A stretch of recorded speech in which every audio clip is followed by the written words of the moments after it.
Chers téléspectateurs, bonjour et bienvenue à notre émission. Bonjour Henri. Bonjour Lydie. Un petit rhume, il me semble. Ah, c'est la fin d'un rhume, oui. La voix est un tout petit peu entamée, mais ça va aller quand même. Bon rétablissement. Alors. Merci. Henri, lors de notre dernière émission, nous avons parlé de 2 inscriptions qui ont permis d'éclairer, d'authentifier certains passages bibliques, notamment le récit de Joseph en Égypte et la présence des Hébreux en Palestine. Nous avons donc parlé de ces 2 stèles, la stèle de Sehel et la stèle de Méramta. Oui, alors la stèle de Méramta, ou parfois appelée la stèle d'Israël, parce que c'est une stèle, donc une pierre dressée, qui mentionne pour la toute première fois dans l'histoire le nom explicite d'Israël. Ça, c'est donc une première pierre. L'autre, la fameuse inscription sur l'île de Sehel près d'Assouan, comme tu viens de le rappeler, rapporte le récit d'une famine en Égypte, après une abondance. Il semble qu'il y a donc une famine qui est restée dans la mémoire des Égyptiens et qui a tellement été marquante et où on pense qu'elle pourrait faire référence à ce récit biblique. Et ces 2 stèles étaient écrites en hiéroglyphes, donc l'écriture sacrée égyptienne. Et tu nous avais parlé dans des émissions précédentes d'une pierre qui permettait de déchiffrer cette écriture, la fameuse pierre de Rosette. Oui, parce que... Peux-tu nous en dire plus ? Absolument, c'était une énigme depuis des siècles. L'écriture égyptienne, en tout cas les hiéroglyphes, depuis le 5e siècle de notre ère, s'était perdu. Et puis, il y a eu une découverte d'une pierre importante, mais je pense que le mieux, c'est de le montrer par des images. Volontiers. Depuis plus de 2 siècles, l'archéologie en Égypte connaît un succès incessant. Le long du Nil, les vestiges anciens abondent comme nulle part ailleurs. Ici, 45 siècles d'humanité ont immortalisé leur histoire et leur foi dans la pierre. Cette écriture sacrée de l'Égypte ancienne fut lue et comprise pendant 3000 ans par une élite de prêtres et de scribes. Mais le triomphe du christianisme fut fatal à cette écriture.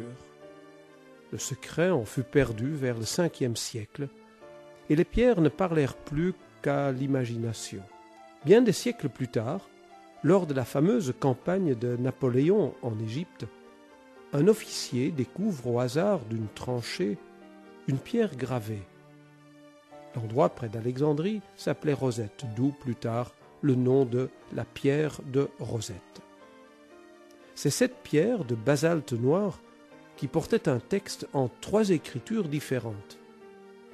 14 lignes en hiéroglyphes, puis 32 lignes en démotique, une autre écriture égyptienne, et ensuite 34 lignes en grec. Le texte grec n'offrit bien sûr aucune difficulté. C'était un décret daté de 196 avant Jésus-Christ. Mais personne ne réussit à résoudre l'énigme des hiéroglyphes. Il fallut encore attendre plus de 20 ans pour qu'un jeune savant français perce le secret des hiéroglyphes grâce à la célèbre pierre de Rosette. Son nom, Jean-François Champollion. Grâce à divers autres documents analysés, il avait déjà déchiffré les noms de Cléopâtre et de Ptolémée. Les noms des souverains sont toujours gravés à l'intérieur de cartouches, sorte d'encadrement ovale. Champollion en avait déduit que chaque hiéroglyphe devait représenter un son. Le 14 septembre 1822, Jean-François Champollion examine un cartouche inconnu. Il contient 4 signes, dont 3 lui sont familiers. Il représente un M et 2 S. Le premier signe est un cercle, une sorte de soleil, peut-être l'emblème du dieu Ra. Ra, M-S-S. Ramsès. Ce fut comme un éclair. Dans un autre cartouche, les mêmes 3 lettres M, S et S étaient précédées par une silhouette d'un oiseau sur un perchoir, l'oiseau sacré du dieu Thoth. Thoth, M-S-S, Thothmoses. Cette fois-ci, le doute n'était plus permis. Champollion venait de découvrir le secret de l'ancienne écriture sacrée égyptienne. Et 3000 ans d'histoire retrouvaient la parole. 3 jours plus tard, le 17 septembre 1822, Jean-François Champollion annonça officiellement sa découverte à Paris. Henri, dis-moi, ce n'est tout de même pas l'original de la pierre de Rosette que nous avons ici sur le plateau. Non, c'est bel et bien une copie, d'ailleurs beaucoup plus petite. L'original fait 1,15 m de haut, donc 5 fois plus grand que la pièce en plâtre facsimilée que nous avons ici.